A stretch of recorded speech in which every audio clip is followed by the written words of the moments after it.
দর্শক, মার্কিন পররাষ্ট্রমন্ত্রীর কলকাতা সফর ও অন্যান্য বিষয় নিয়ে আরও খবর জানাতে পশ্চিমবঙ্গ থেকে যুক্ত হচ্ছেন সহকর্মী সুজিত দুয়ারি।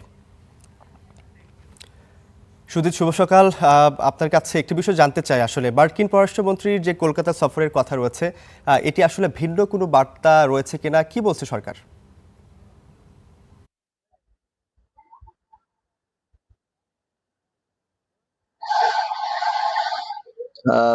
দেখুন, আপনাকে জানিয়ে রাখি যে মার্কো রুবিও কিন্তু কিছুক্ষণ আগেই কিন্তু কলকাতার যে সফরগুলো ছিল সেখান থেকে বেরোচ্ছেন এবং এই যে আমি দাঁড়িয়ে রয়েছি কলকাতা বিমানবন্দরে, সেখান থেকে তিনি সরাসরি দিল্লিতে উড়ে যাবেন।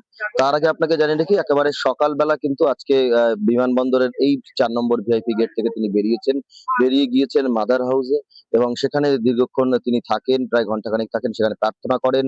প্রার্থনা করার পর যারা মাদার রয়েছে তাদের সঙ্গে কথা বলেন এবং সেখানের সমস্ত পরিকাঠামো দেখেন এবং মাদার টেরেসার যে সমস্ত সংগ্রহ রয়েছে, ওই জায়গায় মাদার টেরেসার মৃত্যুর পর যে সমস্ত জিনিসপত্র সংগ্রহ করা রয়েছে, সেই জায়গাটাও দেখেন, তিনি ঘুরে দেখেন। পাশাপাশি পাশেই রয়েছে একটা চিলড্রেন হোম, সেখানে তিনি যান। সেখান থেকে চিলড্রেন হোমের পঠন-পাঠন কিভাবে চলছে, তাদের দেখভাল কিভাবে করা হয়, সমস্ত কিছুই তিনি নজর দিয়েছেন এবং সেখান থেকে তিনি পাশেই যান ফটোশুট করতে। সেখান থেকে ফটোশুট করার পর একেবারে কলকাতা বিমানবন্দর হয়ে তিনি আজকেই কিছুক্ষণ বাদেই কিন্তু দিল্লি যাবেন এবং সেই তৎপরতা কিন্তু আমার এই যে পেছনে যারা রয়েছেন, কলকাতা পুলিশ, বিধাননগর পুলিশ, তারা কিন্তু এই বিমানবন্দরে তৎপরতা শুরু করেছে।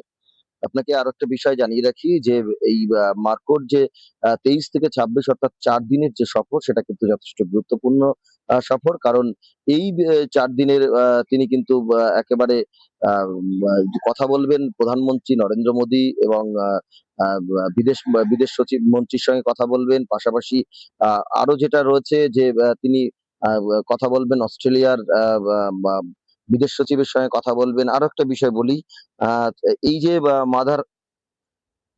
এই যে কলকাতায় যে নিউ দিল্লিতে যে কোয়াড অন্তর্ভুক্ত দেশগুলো রয়েছে, সেখানে কিন্তু যে পশ্চিম এশিয়ায় যে যুদ্ধ পরিস্থিতি, তার পরবর্তীতে কিভাবে মেটানো যায়, সেই পরিস্থিতি থেকে কিভাবে বেরোনো যায় নিজেদের, কিভাবে তাদের রণনীতি ঠিক করবে, সেটাও নিয়ে কিন্তু আলোচনা হবে, আমরা জানতে পেরেছি।